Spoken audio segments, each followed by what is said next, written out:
Matthew 5. When he saw the crowds, he went up on the mountain, and after he sat down, his disciples came to him.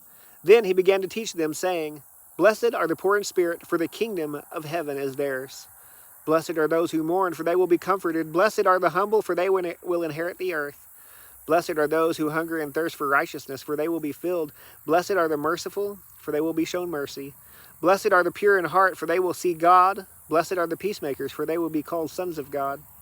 Blessed are those who are persecuted because of righteousness, for the kingdom of heaven is theirs. You are blessed when they insult you and persecute you and falsely say every kind of evil against you because of me. Be glad and rejoice, because your reward is great in heaven. For that is how they persecuted the prophets who were before you. You are the salt of the earth, but if the salt should lose its taste, how can it be made salty? It's no longer good for anything but to be thrown out and trampled under people's feet. You are the light of the world. A city situated on a hill cannot be hidden. No one lights a lamp and puts it under a basket, but rather on a lampstand, and it gives light for all who are in the house. In the same way, let your light shine before others, so that they may see your good works and give glory to your Father in heaven. Don't think that I came to abolish the law or the prophets. I did not come to abolish, but to fulfill. For truly I tell you, until heaven and earth are pass away, not the smallest letter or one stroke of a letter will pass away from the law, until all things are accomplished. Therefore, whoever breaks one of the least of these commands and teaches others to do the same will be called least in the kingdom of heaven.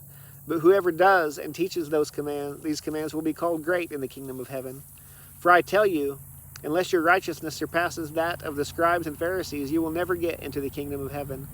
You have heard that it was said to our ancestors, do not murder, and whoever murders will be subject to judgment.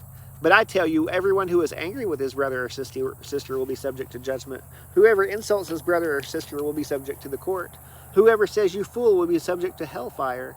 So if you are offering your gift on the altar, and there you remember that your brother or sister has something against you, leave your gift there in front of the altar. First go and be reconciled with your brother or sister, and then come and offer your gift. Reach a settlement quickly with your adversary while you're on the way with him to the court, where your adversary will hand you over to the judge, and the judge to the officer, and you will be thrown into prison. For I truly tell you, you will never get out of there until you have paid the last penny. You have heard that it was said, do not commit adultery.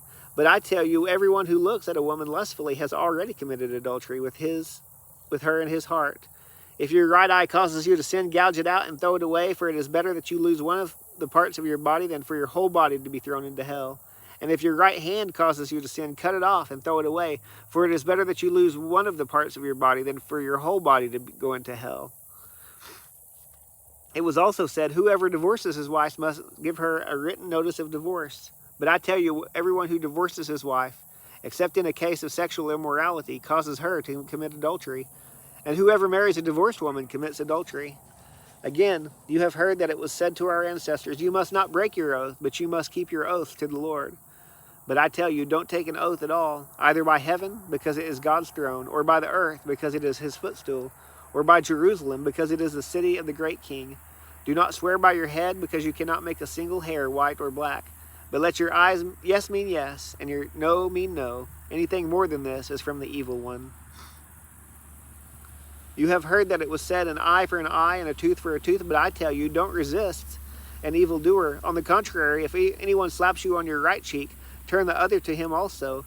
As for the one who wants to sue you and take away your shirt, let him have all your coat as well. And if anyone forces you to go 1 mile with him, 1 mile, go with him 2. Give to the one who asks you, and don't turn away from the one who wants to borrow from you. You have heard that it was said, love your neighbor and hate your enemy. But I tell you, love your enemies and pray for those who persecute you, so that you may be children of your Father in heaven. For he causes his sun to rise on the evil and the good, and sends rain on the righteous and the unrighteous.